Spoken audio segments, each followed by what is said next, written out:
cu Joe Abercrombie, de la care cred că știți deja cel puțin o trilogie, dacă nu și romanul Standalone și a doua trilogie, Shattered Sea. Good afternoon. Hello. How you doing? Fine. We're very happy to see you. Thank you so much for taking the time to answer some questions from your Romanian readers. Someone who is now one of the most beloved and popular fantasy writers in our days. And you stick to your fantasy writing. So how did you choose to write fantasy and not, I don't know, historical realist novels or maybe even science fiction? Yeah, I think I was just always very into fantasy as a kid. And Lord of the Rings, and I was very, very into Tolkien, very inspired by those, and I started to read a lot of other fantasy books around that time, and to play some fantasy-based games like Dungeons and Dragons, that kind of thing. I spent an awful lot of time doing that.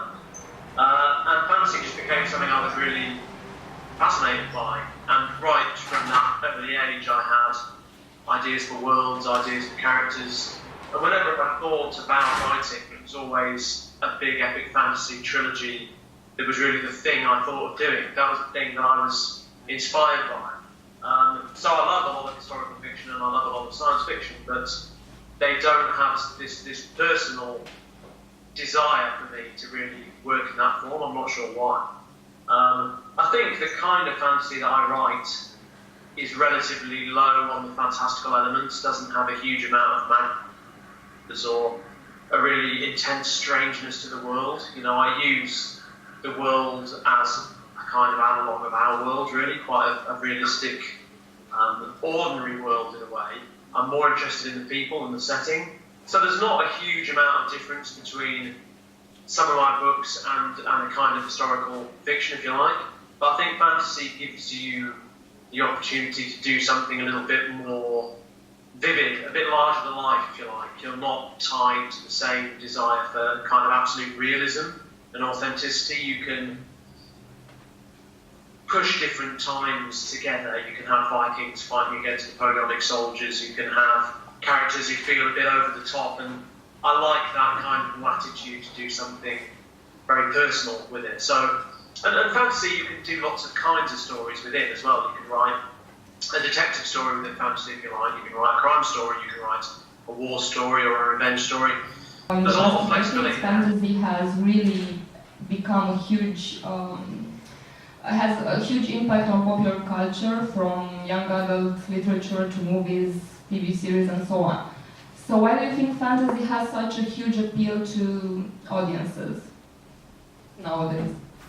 It's a hard one to answer. It's hard to say why it seems to have suddenly gripped popular culture so much. I mean, I think it's always been very popular as a written form, no doubt. I mean, Tolkien really made it popular in the 50s and 60s, and then in the 70s and 80s you had writers like David Eddings and the Dragonlance books that were big, huge international bestsellers. They sold a lot of books and had a lot of readers. It was not that popular as a kind of visual form.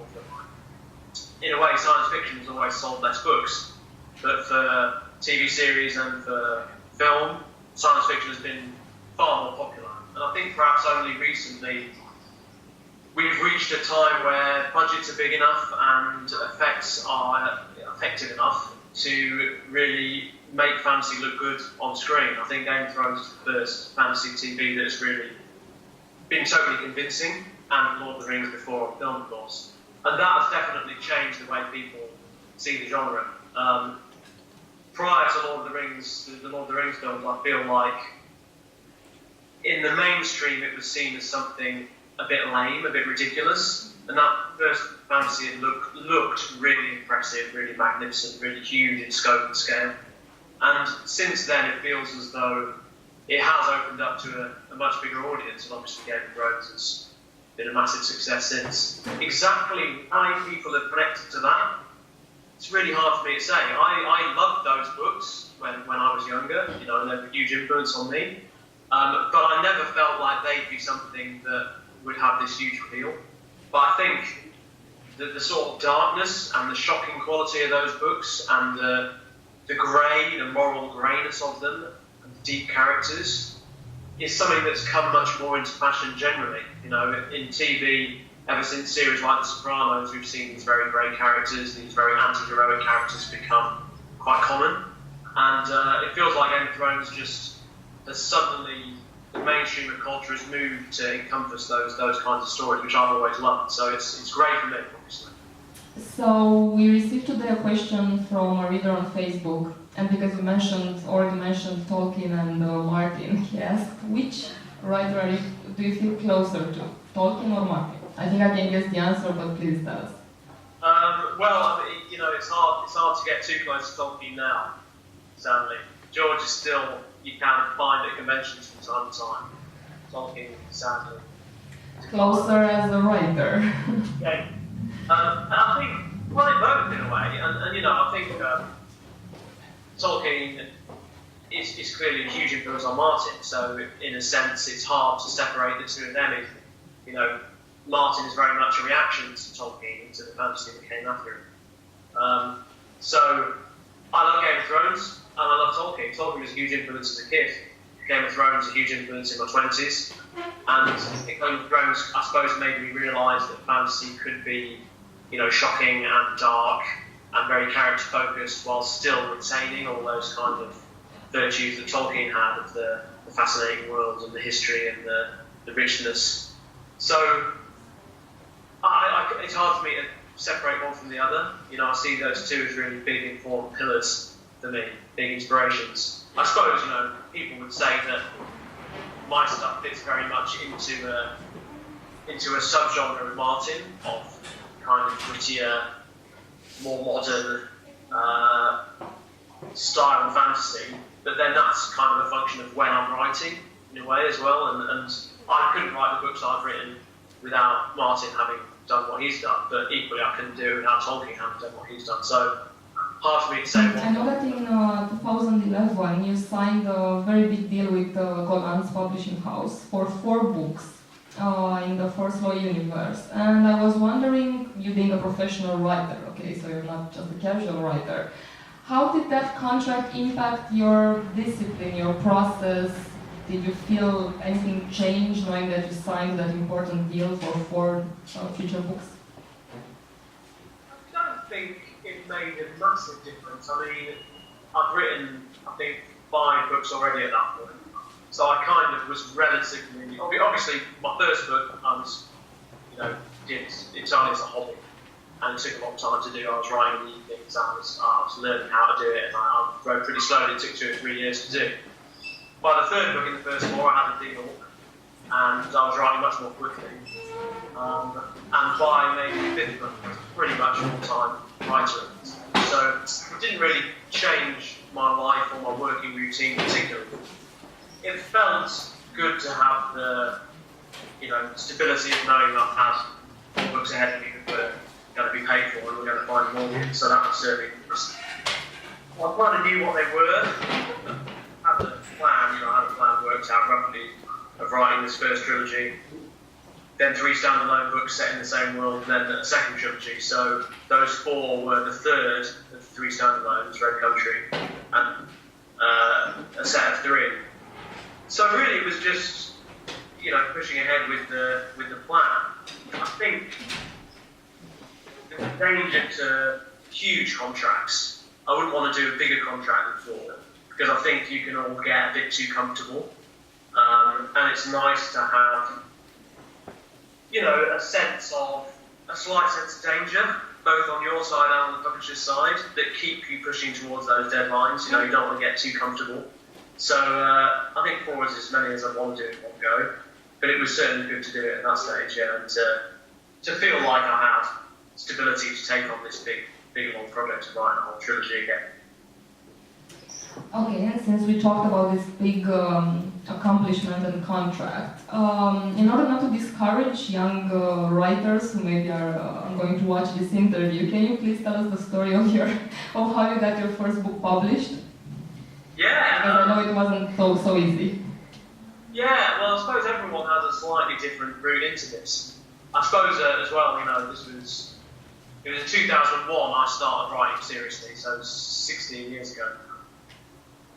And it's a very different world. It's a very different publishing landscape now. At that time, really, self-publishing almost impossible. Very, very hard to do because you didn't have ebooks, you didn't have Amazon really.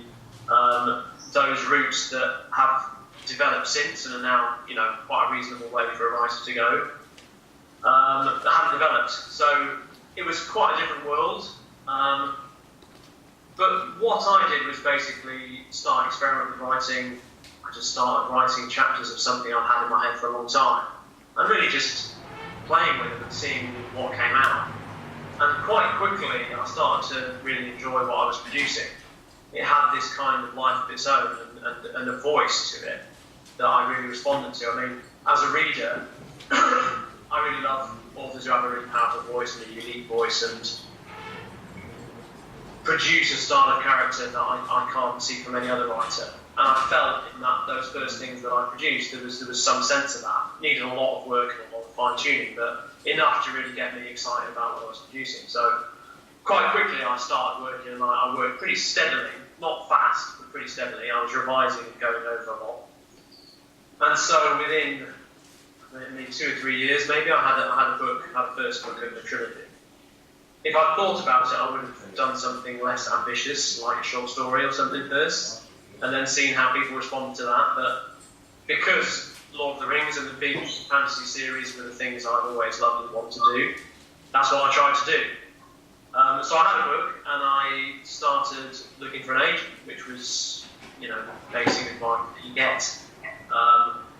There's a thing called the Writers and Artists Yearbook in the UK, which lists all the agents in the UK and some of the authors they represent. And so I put together a list of 6 agents who represented writers that I liked or were in some way similar, specialised in science fiction and fantasy. And I approached them one by one, sending them a sample, whatever kind of sample they asked for, and they all turned it down, unfortunately.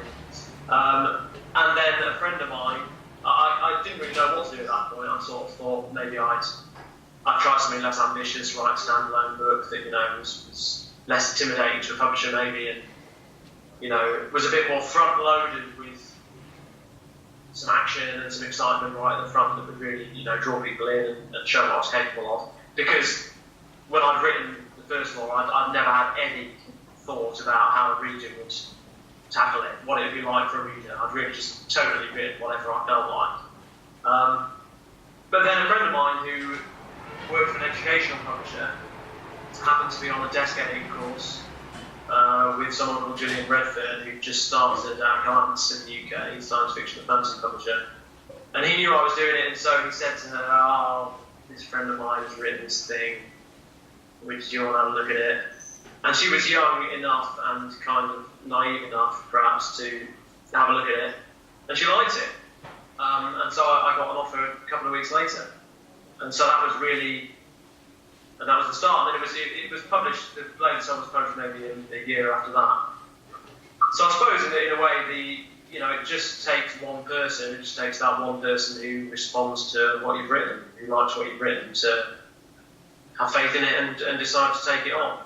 But often you have to put it in front of quite a few people before you find that one person.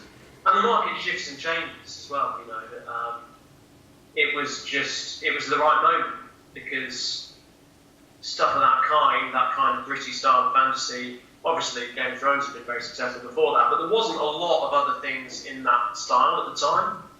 And so it just, hit, I think, at a time when the market was becoming a lot more ready for that kind of work, maybe.